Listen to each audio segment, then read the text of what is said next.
김영란법에 대한 개정 의지를 보이면서 가입 기준이 어느 정도로 상향될지에 관심이 쏠리고 있습니다. 개정의 주 대상은 이른바 3-5-10 규정인 3만 원 이하의 식사, 5만 원 이하의 선물, 10만 원 이하의 경조사비 상한액.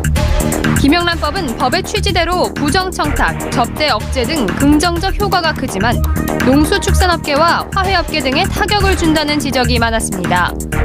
시행된 지 1년 만에 다시 논의 테이블에 올려진 김영란법. 그 쟁점에 대해 지금부터 찬반 토론해보겠습니다. 11월 24일 금요일 가장 뜨거운 이슈를 가장 발빠르게 다루는 장윤선의 이슈파이터 시작하겠습니다. 청탁금지법, 일명 김영란법이 시행된 지 벌써 1년이 넘었습니다. 불필요한 인사치레 그리고 부적절한 청탁 관행이 많이 줄어들었다. 이런 긍정적인 평가와 함께 명절 대목을 잃은 농민들 심각하다. 매출 감소를 겪는 이 식당 사장님들은 또 어떻게 해야 되느냐. 이 법 때문에 정말 못 살겠다고 아우성이 나오고 있습니다. 자, 오늘 토론 주제는 개정 논쟁에 휩싸인 청탁금지법입니다. 오늘 저와 함께 토론해 주실 네 분의 전문가분들을 한 분 한 분 소개해 올리도록 하겠습니다. 최백은 건국대 경제학과 교수님 나오셨습니다. 어서 오십시오. 네, 안녕하세요. 네, 반갑습니다. 정철진 경제평론가님 자리하셨습니다. 어서 오십시오. 네, 안녕하십니까. 네, 반갑습니다. 최승재 소상공인 연합회 회장님 자리하셨습니다. 어서 오십시오. 반갑습니다. 김홍길 전국 한우협회장님 자리하셨습니다. 어서 오십시오. 네, 반갑습니다. 자, 저희 지금 이 시간 페이스북 라이브로도 장윤선의 이슈 파이팅 함께 하실 수 있습니다. 주변에 많이 알려주세요. 그래서 자, 우리 청탁금지법 문제 우리 어떻게 해결하면 좋을지 함께 지혜를 모으는 자리가 됐으면 좋겠습니다. 네 분 선생님들께도 제가 잘 부탁드리겠습니다. 알겠습니다. 세게 뜨겁게 세게 뜨겁게 제가 부탁을 좀 드리도록 하겠습니다. 벌써 1년이에요. 최백은 교수님께 먼저 여쭐게요. 네. 1년 동안의 지난 법 시행 전 과정을 학자로서 좀 어떻게 평가를 하십니까? 한마디로 표현하자면 이제 우리가 일상생활을 하면서요. 그동안에 잘못인지 모르면서 해왔던 것들에 대해서 이제 자기 검열을 하고 자기 규율을 하면서 새로운 규범이 우리 의식 속에 이제 내면화가 되는 하나의 이런 출발점이 아니었었나 이렇게 평가하고 싶습니다. 내면의 잘못을 좀 스스로 성찰해보는 1년이었다. 그렇죠. 이렇게 평가를 해주셨습니다. 정철진 평론가님은 어떻게 보세요? 저는 이제 적응 단계였었던 것 같다. 첫 발을 내딛는 이제 그런 시발점이었다라고 시작점이었다라고 보고 있고요. 실은 이제 시행 1년 만에 뭐 청탁이 금지됐다거나 우리가 스스로가 뭐 이래서는 안 되겠다거나 그런 단계까지는 아니지만 이제는 조금 움찔하는 그런 효과들, 뭐 넛지 효과라고 표현할 수도 있는데 김영란법이 있지 이것이 이제 막 시작하려는 그 지점까지 왔다 이렇게 평가하고. 이거 하면 안 돼. 움찔. 움찔 하면 안 돼까지는 아니라 그거 있지 이 정도까지. 신경 써야 돼. 맞아까지 된 것 같습니다. 알겠습니다. 저희가 좀 한 분 한 분 말씀을 좀 들어보도록 하겠는데요. 우리 그 최승재 선생님께서는 굉장히 미소가 좋으세요. 네, 지난 1년 어떻게 보셨습니까? 사실은 오늘 이제 프로그램이 이슈파이터잖아요. 네. 사실은 이 소상공인들, 자영업자들이 많은 숫자들이 되게 어려운 점이 있는데 이걸 과연 이슈로 봐야 될 것인가. 상당히 지금 침체되어 있는 현상을 사실은 이슈라기보다는 우리가 근본적으로 같이 고민해야 될 점인데 사실은 그 부정청탁을 막자는 부분에 대해서 목적에 대해서는 동의를 하지만 사실 도구로 쓰는 목적을 가기 위한 도구가 좀 거칠고 사실은 국민적인 합의나 어떤 동의를 얻기에는 부족한 부분이고 그런 또 현상이 부정적으로 표출되는 부분이 저희한테는 상당히 아쉽고 좀 그렇게 생각하고 있습니다. 네. 좀 그 소상공인들 정말 어렵게 장사하고 있는데 좀 힘들다 이런 말씀을 좀 주신 걸로 이해하겠습니다. 우리 김홍길 한우협회장님. 예. 저희 농업계도 청탁금지법에 대한 것은 저희들이 부정하지 않습니다. 나라를 깨끗하고 정의롭고 청렴한 나라를 만들고자 하는데 저희들도 100% 동감을 하는 바이지만 이 법에 대한 옥의 티가 있다는 것이죠. 그래서 이 부분을 좀 다시 한번 살펴보자. 이것은 뭐냐.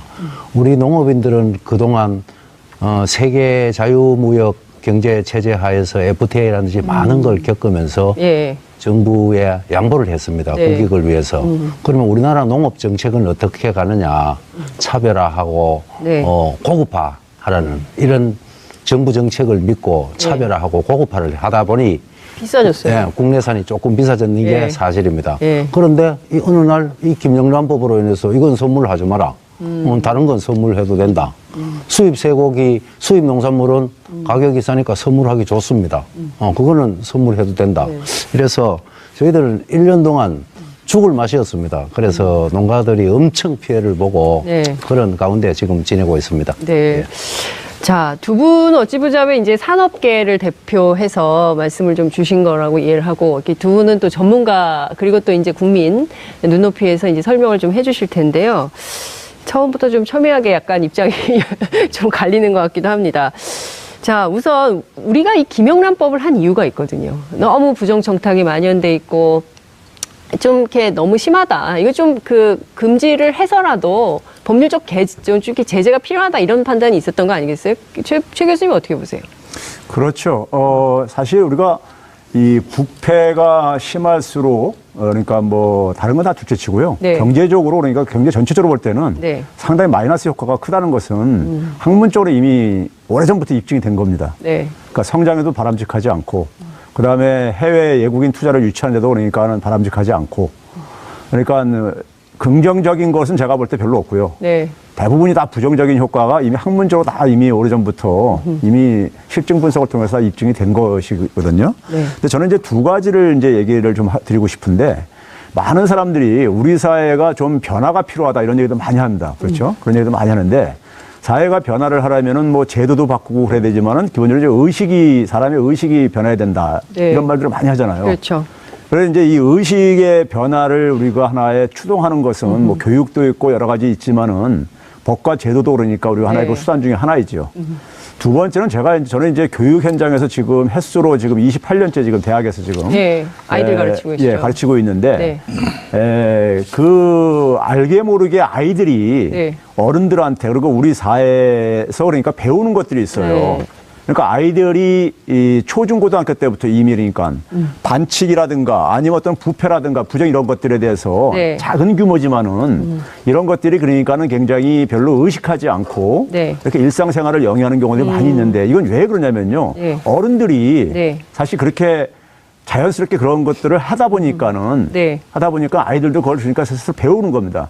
그러면 이제 아이들이 이 정도가 되게 되면은 저는 이거는 거의 우리 사회가 거의 이제 그러니까 브레이크를 걸 수밖에 없는 네. 이런 단계까지 와 있는 게 아닌가 생각이 든다는 점에서 굉장히 그렇군요. 저는 이걸 심각하게 보고 있습니다. 정평론가님 실제로 얼마 전에 그 행정연구원에서 조사한 거 보면 국민들은 3, 50 이게 좀 계속 가야 되는 거 아니냐 이런 조사 결과가 나온 거 아니에요? 그렇습니다. 뭐 네. 상당히 3, 50 존치해야 된다는 의견이 많다 이렇게 볼 수가 있는데요. 네.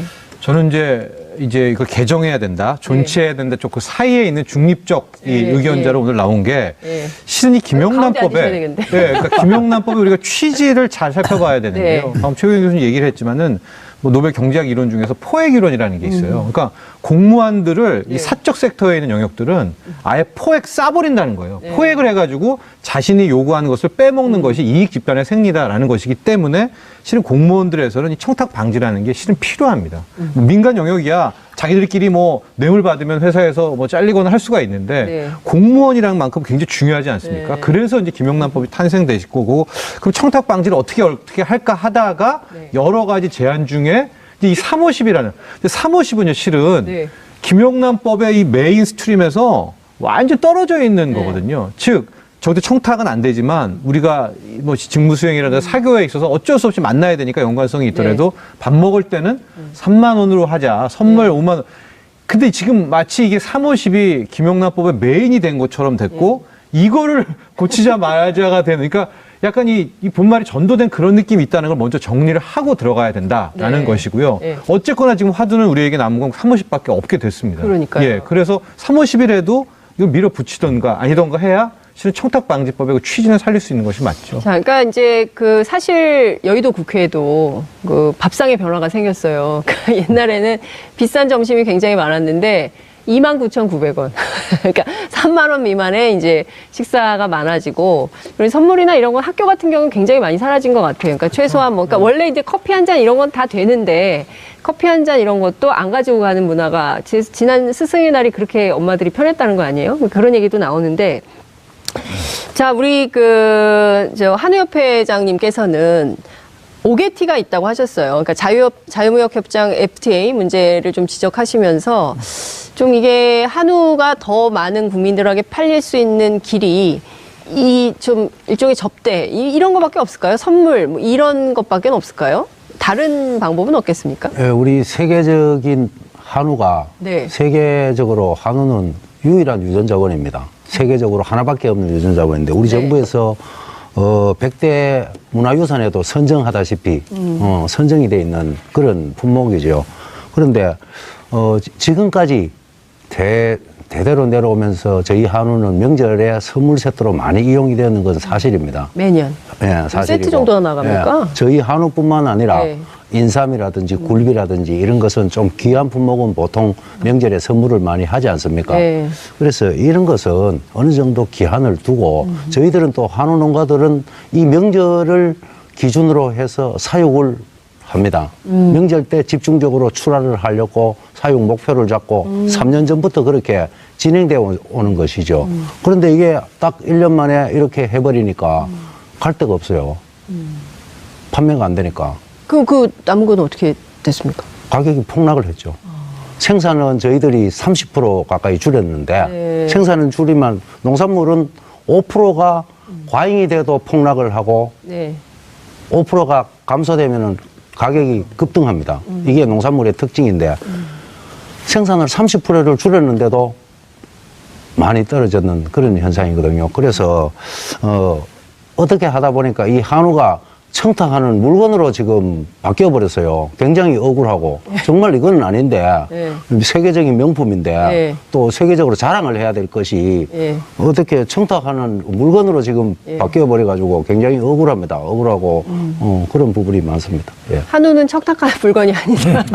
많은 국민들이 사랑해야 된다. 근데 요새 보면 정말 그 대형마트들에서 한우를 좀 세일해서 팔기도 하더군요. 그러니까 가격이 그만큼 좀 내려가서 그야말로 좀 이렇게 다수 시민들이 좀 사서 즐길 수 있는 메뉴가 되는 거 아닌가 이런 생각도 좀 드는데 청평군관님 이제 덧붙여서 이제 이번에는 이제 한우 협회장님 측면에서 얘기를 하면 350이 있어야 된다는 분들 중에서도 이제 그 선물 5 중에서의 형평성 이야기를 좀 하십니다. 왜냐하면 350, 그러니까 김영란법 중에서 350이 시행된 이후에 가장 큰 타격을 화해하시는 분들하고 방금 말한 저 한우 농가, 그다음에 수산물 쪽에서도 약간 고급 쪽 파는 이분들은 직격탄을 맞았었어요. 왜냐하면 이분들 같은 경우에는 그러니까 선물이라는 것이 우리가 가격에 따라서 조절이 가능하잖아요. 뭐 과일이라는 것도 5만 원짜리 사과 세트가 마련할 수가 있는데 화해 쪽, 그러니까 화합 만든 쪽이랑 한우는 실은 그동안에 그 FTA 해가지고 미국산 고기 들어오고부터 한우는 오히려 고급화 전략을 쓰라고 당국에서도 해줬거든요.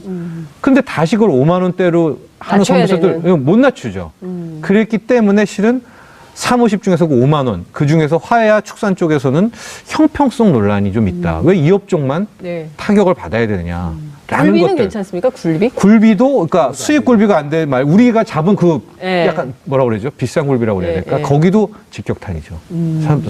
왜냐면 팔려야 만들 테니까. 그러니까 그런 형평성 논란도 함께 제기가 되고 있는 말씀 주신 길에 피해가 얼마나 되는지 일단 이제 한우협회 말씀해 주셨고, 우리 그 최승열 회장님께서도 그 소상공인들 피해가 피해 당장 이제 매출이 하락하니까 피해 문제인데 저는 이제 최백운 교수님 말씀대로 사실은 이 부패 문제는 이 법적 테두리에 하기에는 사실 하기보다는 의식 구조의 문제거든요. 의식과 문화를 좀 바꿔야 되는 문제인데 지금 방금 전에 말씀하셨지만 그러면 29,900원짜리는 괜찮은 부패가 아니고 31,000원은 뇌물이 되는 거잖아요.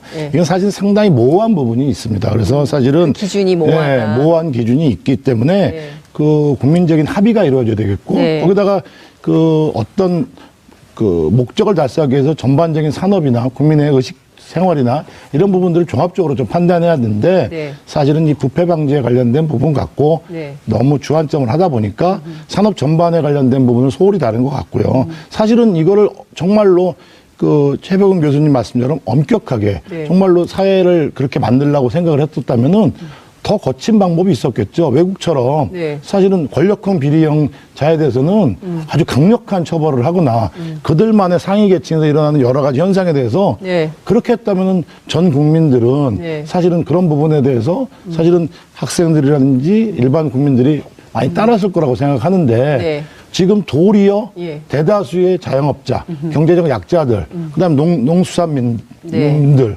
이런 분들이 엄청난 피해를 보고 네. 지금 사실은 내몰리고 있거든요. 그렇다고 뾰족한 대책이 있는 것도 아니고 예. 그렇기 때문에 사회적 합의가 좀 필요하다고 보고요. 저희가 뭐 피해라고 얘기를 하시는데 네. 사실은 아까 지금 뭐 일부 조사를 많이 했습니다. 매출이 어려워졌다. 그다음에 식당들이 장사가 안 됐다. 그다음에 농축산물 같은 경우는 매출이 떨어졌다. 이 부분에 대해서는 지금 뭐 어마어마하게 자료가 많이 나와 있습니다. 네. 지금 뭐 그 피해액만 하더라도 어마어마한 숫자입니다. 그래서 물론 이제 구체적으로 어떻게 되나요? 얼마 전에 이제 소상공인 시장진흥공단에서 예. 2010년 4월경에 조사를 했는데 소상공인 2010년이요? 2016년 4월 16년? 예. 이 소상공인 예상 피해액이 연간 한 2조 5천억 정도 된다 그러더라고요.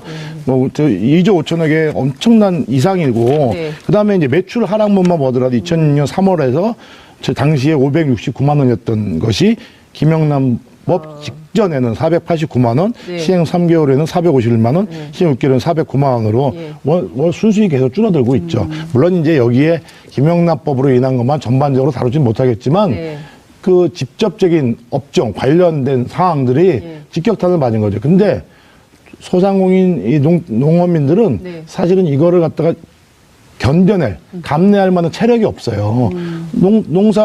하루 농사 안 지면은 뭐 그 다음 연도에 잘 되겠지. 이번에 금년에 장사 안 되면 내년을 기약하겠지. 네. 지금 뭐 사회적인 의식 구조가 바뀔 때까지 내가 나아지겠지 하는 게 아니라 예. 그냥 폐업으로 가는 거거든요. 사실은 그래서 그 대한민국 국민 누구나 네. 이 김영란법의 취지에는 공감할 거고. 네. 그다음에 여기 계신 네 분 모두 취지에는 네, 공감을 하시는 공감하죠. 거죠. 김영란법이 네. 필요하다는 공감을 가액 하시는 관련된 부분도 예. 사실은 하면 대부분 찬성한다고 나오는 이유가 뭐냐면 그걸 공감하기 때문에 예. 자기 3만 원, 5만 원 이런 부분 갖고 사실 대부분 찬성하는 거란 말이에요. 그렇지만 거기에 따른 세부적인 파장에 대해서 네. 그다음에 문제점에 대해서 예. 정말로 심도 깊은 논의가 필요하다 이런 말씀 좀 주신 그런 거예요. 게 없었기 때문에 네. 사실은 이거는 언론이나 네. 여론을 어떻게 보면 조작되고 온 거나 다름없다고 생각하고 여론이 있습니다. 조작된 거다 이런 말씀까지 제가 좀- 주셨는데요. 잠깐만, 그러니까 연 2조 5천억 정도의 피해가 있다고 하시는데 이렇게 그러면 선물이 많이 뿌려졌던 건가요? 그건 굉장히 이제 뭐 어떻게 보면 거칠게 이제 계측한 건데요. 네. 그러니까 우리가 사실 지난해 연말부터요. 잘들 네. 기억하시겠지만은 정치가 거의 파국 상태로 치달았잖아요. 그렇죠. 그러면서 소비 심리가 급격하게 얼어붙었습니다. 네. 그래서 지난 한 10년 동안의 가장 최악의 상태가 지난해 연말과 올 연초였었거든요. 네. 소비가 좀 개선되기 시작한 것이 올해 8월 이후부터 이렇게 좀 개선되기 시작하고 있어요. 그러니까 그동안에는 그러니까 기본적으로 이 정치 리스크라든가 네. 이런 걸로 인해서 국민들이 굉장히 불안하다 보니까는 지갑을 닫고 그리고 이제 또 2015, 16년도에 우리나라 이제 조선업, 해운업 이제 이런 그 위기도 있었잖아요. 네. 그 여파로 굉장히 많은 이제 그러니까 실직자들도 발생하고 그러면서 사람들이 미래에 대한 굉장히 불안 심리가 확산되어지면서 우리나라 소매 판매라든가 소비액이 줄어든 것은 지금 한두해 얘기가 아니에요. 네. 지난 수년간 계속 진행했던 문제이고요.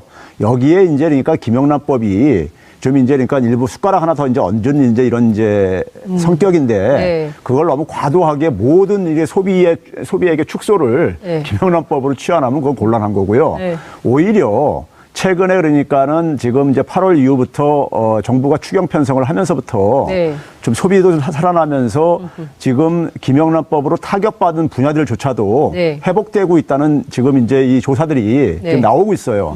정상 수준으로 지금 그러니까 다시 돌아가고 있다는 이런 얘기도 나오고 있거든요. 네. 저는 이렇게 생각합니다. 그러니까 이제 뭐 화해라든가 한우라든가 이런 부분들이 일정 부분 그러니까 이제 피해를 볼 수 있는 부분들이 있을 거예요. 네. 일정 기간 동안에 그것도 그러니까요. 있겠지만은 이게 당분간만 이어진다고 보시는 건가요? 그렇죠. 저는 네. 이제 근본적으로 그렇게 생각합니다. 거기다 또 한 가지는 뭐냐면은 이 청탁금지법에 우리가 청탁금지법을 할 수밖에 없었던 이런 상황을 네. 우리가 전 세계에서 가장 청렴한 국가들을 보게 되면 저 북유럽 국가들입니다. 그렇죠. 스웨덴, 핀란드 이런 나라들인데 이런 나라들은 부패방지법 이런 거 없어요. 형법에서 이미 1920대 초부터 형법으로 굉장히 엄격하게 해가지고 그것을 관리하다 보니까 사회가 굉장히 투명해진 거예요. 네. 미국 같은 나라들이 선진국이 이제 1960년대부터 도입을 하고 그랬는데 이제 부패 문제가 심각하다 보니까 이제 그렇게 가한 거란 말이에요.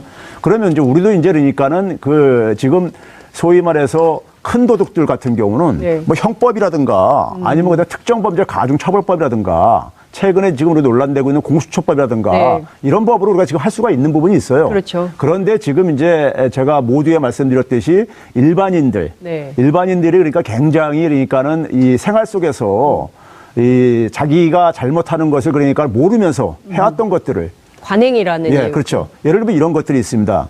어떤 분이 그러니까 우리가 예를 들어서 자기가 공무원한테 평상시에 인간관계를 잘하게 해서 선물도 명절 때면 보내고 그랬어요. 그래가지고 자기가 예를 들어서 어떤 혜택을 받았다고 합시다.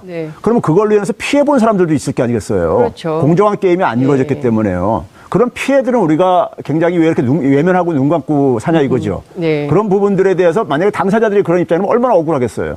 공정하지 못해가지고 우리가 자기가 피해를 봤을 때. 일종의 이게 룰의 공정성을 지키는 차원에서라도 김영란법의 추진을 살려야 되고 시간이 많지 않기 때문에 저희가 좀 컴팩트하게 얘기를 해야 될 것 같은데요. 교수님 짧게. 한 가지만 더 그럴게요. 그다음에 우리가 지금 한 가지 계속해서 강조하고 있는 것이 직무 관련성이 있는 사람들에 대해서 이 금액을 그러니까는 지금 요구하는 것이지 제가 만약에 최 회장님한테 선물하는 거 10만 원 넘으면 상관없어요.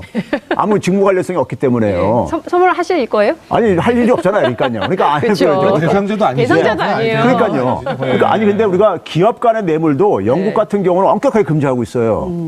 그러니까 이게 공직자만 가는 게 아니라 그건 왜 그러냐면은 기업과 공직자, 기업이 공직자들한테 하는 부분들도 굉장히 영향을 미치고 있기 때문에 그런 거거든요. 그러니까 결국 그 사회의 필요성에 의해서 그 사회가 적어도 투명해지고 공정해지기 위해서 우리가 지금 고민을 하고 있는 차원 속에서 이게 나온 것이기 때문에 그런 차원 속에서 좀 우리가 이해를 해주시고 한우, 저도 굉장히 한우가 명품이라는 걸 인정합니다. 근데 그거는 우리가 특별하게 우리가 좀 관리를 할 필요가 있다는 얘기죠. 만약 부작용이 있다면요. 그러니까 유럽 같은 경우 보게 되면 자국 농산물이라든가 자국 농산품들을 유지하기 위해서 정부가 그러니까는 보조를 한다든가 시장 개방도 좀 그러니까 좀 통제하다든가 이런 식으로 해가지고 그건 좀 보완할 수가 있는 것이지 그거를 가지고 그러니까는 부정의 선물의 어떤 하나 이것과 연결시켜가지고 사업이 되느냐 안 되느냐 이렇게 한다는 것은 대부분 국민들이 납득하기 힘들다 이거죠.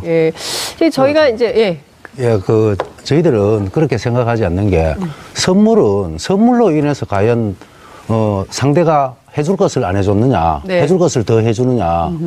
교수님도 A락 하는 학생이 좋은 선물을 하나 들고 왔어요.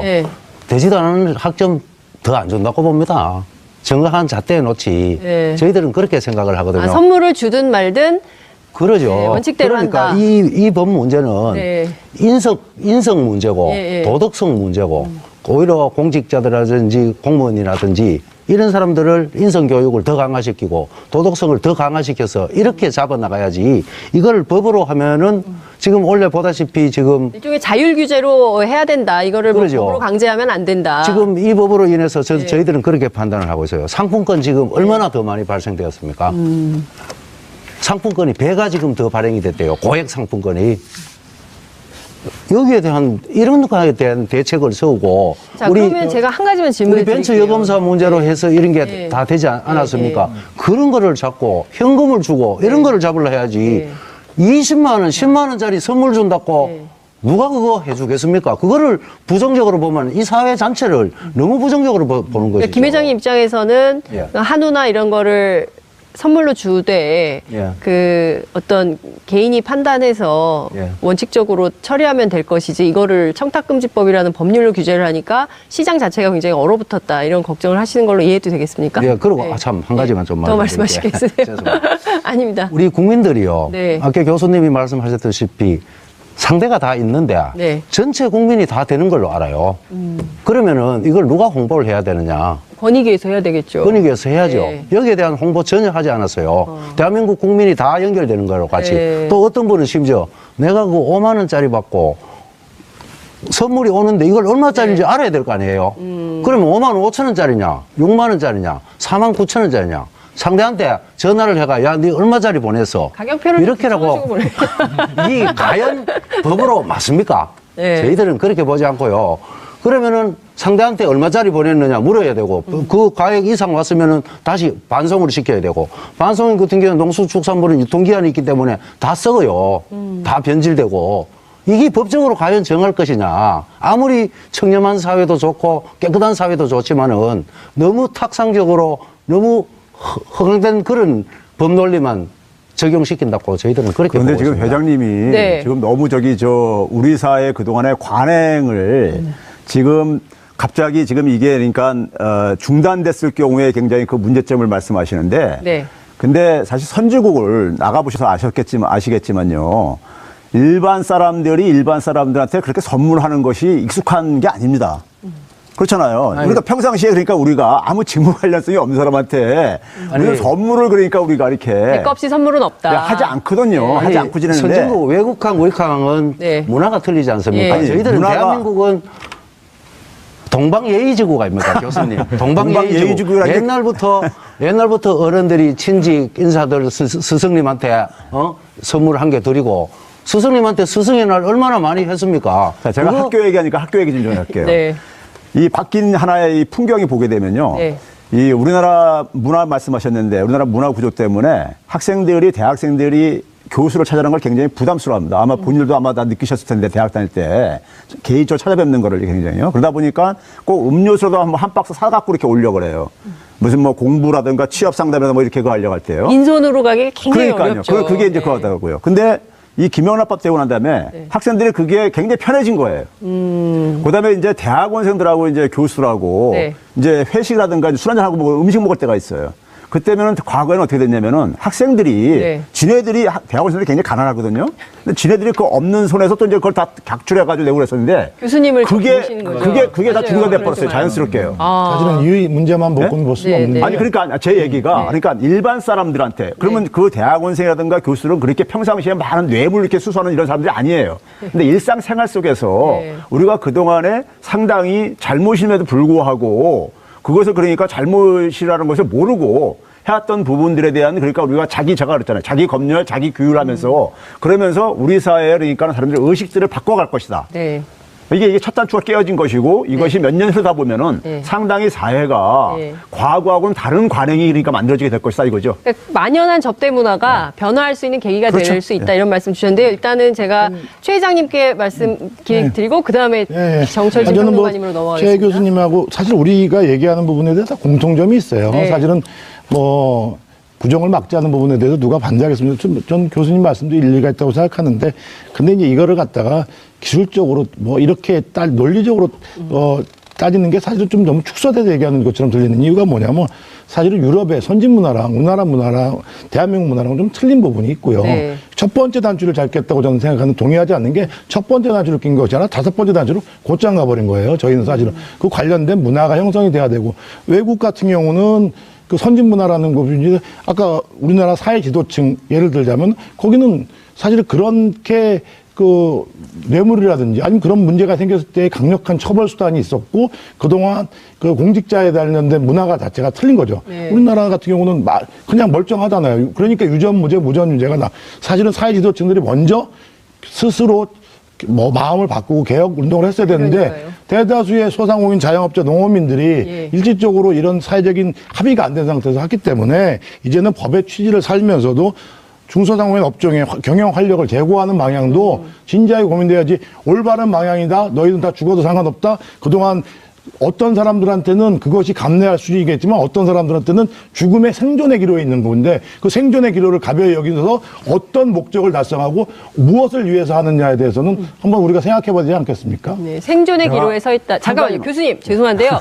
정철진 평론가님 계속 쉬어가지고 말씀하시고 넘어갈게요. 이 부분을 아마 김영란 권익위원장도 계속해서 안타까워했었던 그런 대목이었던 것 같습니다. 김영란법이라는 게 실은 부정청탁을 못하게 하고 부정청탁을 받아서 비리를 저지른 그 공무원에 대한 처벌 강화 아니겠습니까? 그렇죠. 근데 그건 온데간데 지금 사라지게 됐고 3호 10이라는 그거 하나만 지금 덜컹 남아버리니까 과연 우리가 그럼 32,000원짜리 밥을 먹었을 때 뭐 어떤 일이냐. 이 사람을 뭐, 이 처벌도 약하잖아요. 뭐 그게 뭐 3번인가 4번 받고. 그러니까 이것도 김영란 권익위원장이 되게 이제 고민하고 있는 대목이기 때문에 여기에 대한 뭐 하나의 보완책 정도로 한다면 이제 김영란법에 대한 개정할 때 350에서 그 가액 수정 이것보다도 더 앞서는 것이 뭐 이해충돌 방지법이라든가 네. 거기에 대한 처벌 문제라든가 여기에 대해서 실은 더 좀 강력하게 한 다음에 그 다음에 차츰차츰 이 350이라는 조항은 네. 없는 걸로. 왜냐하면 우리 간의 관계를 금액으로 3만 원, 5만 원, 10만 원으로 이게 한계를 둔다는 게 굉장히 말도 안 되는 거 아니겠습니까? 인간이라는 네. 존재. 그런데 지금 첫 발을 내딛는 것 때문에 350이 넣고 시작을 한 건데 저는 우리가 중기적 플랜으로는 이 부정청탁에 대한 문제, 공무원들의 비리 같은 거 했을 때 가차없이 자르는 문제.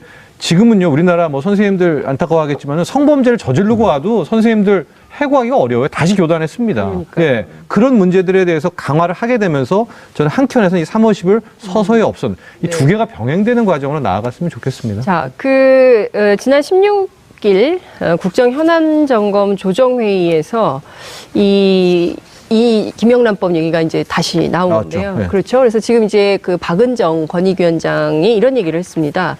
청탁금지법이 경제 성장에 부정적인 영향을 미치지는 않는다. 그리고 화훼 등 농업 쪽에도 중장기적으로는 부정적인 영향이 없다. 이렇게 발언을 했기 때문에 이 청탁금지법에 지금 3, 5, 10 지금 제일 핫한 이 이슈에 대해서 예, 이 이슈에 대해서 뭐 계속 가져가야 된다고 입장을 주신 건데요. 최 교수님. 네. 앞서 하시려던 말씀하고 이 자꾸만 박은정 이제 문화 차이를 말씀들어 하시는데 네. 우리나라 이 문화가 관계 문화가 사실은 원조가 중국이잖아요. 우리가 관시라고 그러죠. 중국의 관시 네, 문화요. 제가 한 가지 사례를 드릴게요. 말레이시아하고 싱가포르를 보게 되면요. 동남아시아는 아시다시피 비즈니스는 다 중국계가 다 화교가 다 장악하고 있는 지역이죠. 네. 근데 싱가포르가 말레이시아의 일부에다가 1960년에 독립을 했습니다. 독립을 해가지고 지금 이제 그러니까 말레이시아의 한 같은 이제 영역이었었죠. 그래서 독립을 했는데 지금 싱가포르하고 말레이시아가 그 이후에 한 4, 50년간의 차이를 한번 봐보세요. 네. 차이를 보시게 되면은 싱가포르는 아시아에서 가장 청렴한 국가 중에 하나로 항상 들어갑니다. 랭킹 5위 안에 항상 들어가고 이렇게 그래가고 있어요. 그리고 싱가포르는 1인당 국민소득에서 가장 앞선 나라입니다. 아시아에서요. 물론 작은 도시국가는 특성도 있지만은. 근데 말레이시아하고 싱가포르하고 인구 구성에서 별 차이가 없어요. 네. 차이가 없고 같은 하나의 국가 다녔었기 때문에요. 그런데 싱가포르 같은 경우 1960년에 독립하자마자 바로 이제 이 강력한 부정부패법을 도입을 합니다. 네. 그래서 거기는 350도 없어요. 그냥 모든 어쨌든 간에 하여간 부정한 거는 다 엄격하게 처벌을 하고 있습니다. 그러면 그 싱가포르에서 소위 말해서 우리가 리가뉴 총리라고 초대 총리가 우리나라 박정희 경제 모델을 굉장히 찬양했던 사람인데 맞죠. 근데 그 사람이 그 부정과 부패를 그렇게 단절하지 않으면은 미래가 없다고 본 이유가 싱가포르하고 말레이시아하고 그 이후에 어떤 결과가 나왔냐면요. 싱가포르가 말레이시아보다 외국인 투자가 100%가 항상 높았습니다. 증가율이요. 네. 그래서 경제 성장률이 그래서 이렇게 달성된 거예요. 네. 그런 점에서 우리가 문화 차이라는 것이 그걸로는 해명이 안 된다. 그렇죠. 이런 그 얘기고요. 예. 그리고 이제 이 350이라는 것이 자, 한번 우리가 생각을 해보세요. 많은 국민들이 그 기준에 대해서 별로 개정의 필요성을 안 느끼는 이유가 일상생활 속에서 별로 그러니까 필요성을 못 느끼기 때문에 그런 거예요. 사실 한 끼에 3만 원짜리 밥을 잘 안 먹죠. 그러니까 말입니다. 네, 그렇죠. 그러면서 제가 모두에도 말씀드렸듯이 이게 직무 관련성이 있는 사람한테 우리가 없는 사람들도 일반 서민들도 자기가 대접할 필요성을 느낄 사람한테는 평상시 자기가 먹는 음식보다 좀 비싼 음식으로 대접을 하죠. 그건 뭐냐? 마음속에 그러니까 자기가 대접할 필요성이 있기 때문에 하는 거 아니겠어요? 그러니까 그런 부분들을 그러니까 억제하는 효과로 우리가 있는 거기 때문에 이걸 굳이 그러니까 350 때문에 제가 볼 때 이게 그러니까는 그 해당 업종들이 그러니까 타격을 본다? 그렇다면 저는 그 해당 업종은 제가 볼 때는 사실은 장기적인 경쟁력은 없는 업종들이에요. 장기적인 경쟁력이 없는 업종인 겁니다. 경쟁력이 없는 업종이다. 예. 결국은 뭐냐면 그런 음지에 저런 거 가지고 그러니까 결국 의존을 하는 부분이기 때문에 그것 때문에 일부 그러니까 타격이 있는다는 것을 인정한다 하더라도 그것 때문에 그러니까 업종이 그러니까 폐업한다면은 그건 지속 가능한 사업이 아닙니다. 자, 반론하시겠습니까? 어느 분부터 하실까요? 교수님 말씀에 뭐 일부 동의하는 부분도 있지만 좀 섭섭한 부분이 품질을 봐야죠. 가격만 가지고 논할 게 아니고 품질이 그만한 가치가 되기 때문에 그만큼 비싸게 받고 교수나 학생이나 선생이나 교수도 어느 정도 실력이 있기 때문에 그만한 월급과 대접을 받지 않습니까? 그럼 그거를 가지고 많이 받는 거는 경쟁력이 없다. 앞으로. 저는 그렇게 보지 않고요. 아니 제가 비싼 품질을 뜻하는 게 아니잖아요. 네. 지금 부정한 선물로 그래서 우리가 저희 한우는요, 네. 5만 원 가지고는 선물 세트를 만들 수가 없어요. 한 세트를 만들려면 얼마가 필요합니까? 그것도 부위별로. 부위별로. 부위별로 가격 차이가 많이 예, 나고요. 예. 또 비싼 건 얼마까지 있습니까? 비싼 거는 30만 원, 40만 원, 50만 원 있죠. 30만 원, 40만 원, 50만 원을 그냥 선물로 볼 수 있을까요? 정평론가님 어떻게 보세요? 누군가가 공무원에게 저는 제가 받으면 선물이죠. 선물. 저는 받고 싶죠. 근데 한우 공무원에게 세트 안 된다는 받고 거잖아요. 싶어요. 예, 공무원에게 지금. 예. 아니, 그 문제를 자녀가 논하는 부모한테 거죠. 그 정도 선물 해줄 수 있죠. 네, 자녀가 부모한테 선물 해줄 수 있죠. 그렇죠. 예, 추석 때. 근데 졸업한 제자가 예. 선생한테 스승한테 예. 선물해 줄 수 있죠. 그 예. 정도요. 예. 그건 아무 문제 없습니다. 예. 직무 관련성이 없기 지금도 때문에. 해도 되는 거죠. 그렇죠. 예. 예. 그런데 이제 그게 지금 현실은 권익위원회에서 그런 홍보를 충분히 하고 나서 해야 되는데 선물 문화가 전혀 다 없어져. 모 의원님이 이런 말씀을 하시더라고요. 명절에 내한테 선물이 한 300개가 들어오는데 원래 한 개도 안 받았다 하더라고요. 내가 그걸 왜 받아? 5만 원짜리, 6만 원짜리인지 20만 원짜리인지 가격도 모르고 받았다가 어디 방송이나 타고 남한테 휘발려 가지고 내가 그걸 왜 받아? 5만 원짜리 같으면은 포장비 뭐비기지 하면은 돈 2만 원도 안 되는데 네. 내가 거기에 왜 휘말려? 예. 모든 거 보내지마. 예. 딱 단절. 국회의원이 그러니까요. 예. 회장님이 얘기하는 것은 우리가 다른 홍보라든가 이런 걸 강화해서 보완해야 될 문제지. 이 법 자체를 그러니까 우리가 훼손시킬 문제는 아니잖아요. 그런데 자, 지금 뭐 시간이 많지 않아가지고 일단은 그 회장님 말씀 듣고 그다음에 짧게 우리 얘기하겠습니다. 최승재 회장님 말씀 100번 듣겠습니다. 양보한다를 치더라도 네. 사실은 국가에서 어떤 전반적인 사회 현상과 사회적인 구조를 사실은 별다른 노력 없이 이렇게 혁명적으로 사실은 뭐 혁명적이라는 결론적으로 웬만한 지금 사회 지도층들 여전히 문제 일어나는 부분들이 있고 엄청난 비리를 저지러도 멀쩡하게 백주대나다 다니는 이런 현상에서 이걸 중소상공인이라든지 농업인들 정말 어려운 경제도 경제 주축이죠. 경제 활력의 아주 중요한 축입니다. 사실은 그런 부분들이 충분히 우리가 법을 만들 때도 그런 기간이 있어요. 유예되는 기간이 있죠. 네. 보통 이제 전부된 작업 없이 아까 저는 말씀드린 게 어느 순간에 이게 350이라는 기준이 문제가 아니라 350 기준을 정하다 보니까 그 약간 조금의 예를 갖고 전반적인 걸로 말씀드리고 오리라고 저는 생각하는 게 그러니까 선물이 어떤 일이 벌어지냐면 중국의 공산품들. 네. 그러니까 우리나라 농산물은 제외되고 뭐 그런 게 식으로 발전해 버리잖아요. 그건 정말 바람직하지 않은 현상이죠. 그래서 이게 충분히 유예를 좀 두고 그다음에 산업 전반에 이루어지는 현상에 대해서 고민을 하고 네네. 그러면서도 이해충돌방지법이라는 또 훌륭한 대안이 있어 국회에서 이해충돌방지법으로 인해서 이해충돌 방지도 포함하자는 거죠. 그래서 김영란법에 그래서 추가를 해야 되는 그런 거죠. 부분에 네. 그 문제점에 대해서 강력하게 응징을 하고 네. 일반 국민들의 정서도 감안하고 중소상공인들한테도 이게 법이 바뀌니까 준비를 좀 하고 예. 해라. 예. 당장에 이제 그런 사회적인 전반이 좋아질 거니까 당장에 장사 안 되고 네. 손님 장사 안 되더라도 일정 기간 동안이 기다려. 예. 임대료를 기다려 주나요? 예. 손님이 안 온다면 우리가 뭐 할 수는 없지 않습니까? 그런 부분에 대한 고려가 있기 때문에 이제는 종합적으로 염두에 두고 네. 농축산물 소상공 업종의 경쟁력에 대해서는 한번 다시 원점에서 한번 제 논의가 필요하다고 자, 봅니다. 저희가 짧게 표현을 좀 해주시죠. 350을 아마 개정하기는 쉽지 않을 겁니다. 국민들이 지금 연체하자는 게 굉장히 높은데 그러면 실은 제가 앞서 말한 그 형평성에서 피해보는 업종들에 대해서는 정부가 또 다른 이렇게 뭐 보조금 지급이진 대안은 있어야 될 것 같아요. 왜냐하면 축산 같은 경우에 이대로 FTA에서 밀려나면 미국산 소고기로 다 됩니다. 그러니까 그나마 버티고 있는 한우도 무너질 수가 있고요. 요즘에 식당에 가가지고 우리나라 고등어 먹기 어려워요. 다 노르웨이 고등어가 다 들어옵니다. 이게 여기서 더 밀리면 한순간에 바뀌거든요. 그래서 또 다른 대안으로 이런 업종들에 대한 보호는 분명히 당국에서 놓치지 말아야 된다라는 말씀. 최 교수님께 전문가로 좀 여쭙고 싶은데요. 그러니까 그 박은정 권익위원장이 말씀하신 농업 쪽에 중장기적으로 이 청탁금지법 때문에 부정적인 영향은 없을 것이다 이런 전망을 했는데 어떻게 보십니까? 맞습니까? 그건 정확하다고 정확한 생각합니다. 지적이다. 예. 왜 그러냐면요. 예. 이게 그러니까 일시적으로 그것도 네. 특정 업종. 네. 아까 화해 그러니까 뭐 한우 일시적 한우는 상대적으로 낮다고 보는데 네. 화해가 굉장히 타격을 많이 볼 수밖에 없었는데. 네. 근데 화해 같은 경우도요.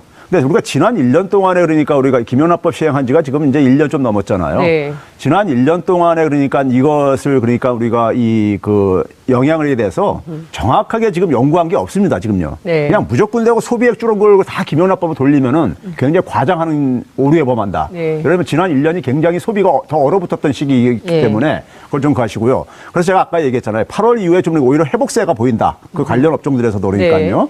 그래서 우리가 이 부분을 조금 더 두고 지켜볼 필요가 있고요. 네. 특정 업종 부분 속에서 우리가 타격을 본다면은 저는 오히려 그것보다도 지금 우리가 아까 이제 그 최 회장님께서 중국산 상품들은 많이 선물로 활용한다는데 그건 제가 볼 때요. 우리나라 가게가 네. 굉장히 지금 굉장히 열악해지다 보니까는 자꾸만 소비 씀씀이를 줄이는 거예요. 그래서 저가 선물을 굉장히 많이 활용할 수밖에 없는 만큼 이렇게 자꾸만 궁핍해지다 보니까요. 가게가 어려워지다 보니까요. 전반적으로 한국 경제가 이게 어렵기 그러니까 김영란법 이런 것 때문이 아니라 네. 그런 점에서는 그러니까 오히려 농산물에 대해서는 그러니까 농산물 이 시장을 개방을 하면서 하는 피해에 대해서는 네. 저는 혜택을 보는 분야들 시장 개방을 통해서 혜택을 보는 분야의 이익을 네. 배분하는 형식으로 해결해야 되는 부분이고 예. 이게 그러니까는 김영란법을 통해서 하는 부분은 저는 큰 타격은 별로 없으리라고 생각합니다. 네. 사실 소농민들 같은 경우는 김영란법의 대부분이 지지하는 걸로 저는 알고 있습니다. 농민단체 전농이라든가 이런 단체들의 네. 주장을 들어보면요. 네.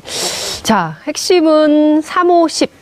그러니까 국민 여론은 이걸 존치하자는 주장이 굉장히 높은데, 그러니까 어쨌든 제가 이제 산업계를 대표해서 두 분 나오셨기 때문에 좀 이렇게 그 업계에서 어느 정도면 이게 좀 그 조정 가능하다고 보십니까? 그것만 저희가 좀 듣고 마무리할까요? 예. 참 자, 김홍길 회장님부터 하시겠습니다. 박은정 건익위원장 참 평론이 참 우리 농민들이 보면은 하늘이 무너질까 봐 겁납니다.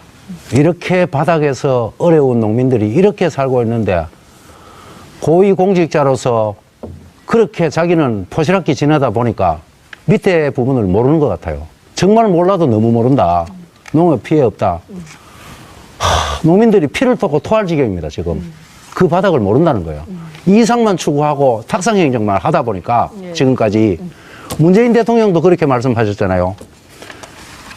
부정청탁 금지법에서 충분히 동의를 하는데 내가 현장에 나가보니 네. 피해가 너무 많더라. 이거 재검토해야 된다.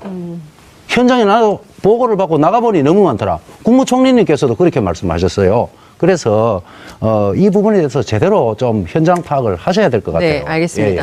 예, 예. 네. 네, 최승재 회장님 이제 뭐 말씀드리겠습니다. 이제 적용 가액에 이제 사실은 큰 문제는 놔두고 이제 또 다시 적용 가액을 갖고 이제 얘기하는 접근만 보면 상당히 좀 이슈가 있는데 저는 뭐 최백운 교수님 말씀에 동의를 좀 합니다. 사실은 사회적인 전반의 현상에 대해서 사실은 좀 우리가 좀 진지한 고민이 좀 급작스럽게 이러는 부분 진지한 고민이 좀 필요한데 네. 또 적용 가액이 국회에서 논의가 됐는데 뭐 3만 원을 식사비를 5만 원으로 올린다라는 선물비를 이제 한다든지 뭐 아니면 농축산물을 뺀다든지 이런 얘기가 있습니다. 사실은 근데 이제 한번 이게 소폭 이렇게 인상해서 소비 심리가 위축된 부분이 살아나는 부분에는 별도 문제라고 좀 보거든요. 또 한 가지는 그동안 입은 피해 업종들에 대한 어떤 생존의 기로에 있는 부분을 어떻게 이럴 거는 건 별도의 문제고, 그럼 뭐 3만 원, 5만 원 올리면 갑자기 뭐 식당들이 장사가 잘 되는 건 아니잖아요. 사실은 그래서 이제 이런 부분에 대해서 그 숫자에 매몰되는 것보다는 사실은 김영란법의 기본 취지는 이렇게 가져가되 네. 중소상공인들, 농어민들에 관련된 부분에 대해서 우리가 고민을 해야 되는 거죠. 사실은 그래서 그 김영란법의 금액보다는 그 이해충돌 방지법에 관련된 부분을 정확하게 명확하게 하고 네. 그다음 적용 받는 사람과 아닌 사람의 그런 관련된 부분에 적용 대해서 범위를. 좀 정확하게 명확하게 해주고 그다음에 대한민국 사회가 그동안 계속 내려왔던 게 소비가 위로부터면 전에는 돈도 이렇게 푼다 그러잖아요. 그런 부분이 있는데 그런 사람들에 대해서 그런 정책까지 펼쳤던 마당이니까 네. 그런 전반적인 적용 가액보다 대한민국 중소상공인들이나 농업민들의 피해에 대해서 좀 어떻게 올릴 수 있는 네, 이런 고민이 좀 알겠습니다. 필요하다고 저는 네. 생각합니다. 자, 지금 당장 뭐 금액을 3만 원을 5만 원으로 올린다 해서 뭐 그게 또 크게 달라지겠냐고 그런 것은 아니다.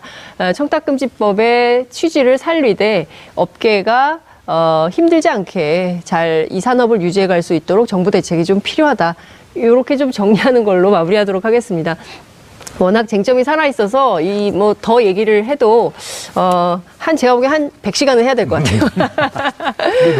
예, 너무 시간이 농수산물은 예. 좀 사실은 이제 적용제를 시켜줘서 네. 나중에 100년 뒤에 네. 우리 자손들이 피를 피해도 한번 생각해 보셔야 돼요. 예. 그러니까 말씀을 계속 하셔야 돼가지고 시간은 정해져 있어서 네 선생님 죄송합니다. 예, 간단하게 한 말씀만. 네. 지금 현재 김영란법 체제로 가면은 네. 법적으로는 어떻게 정립이 될는지 몰라도 네.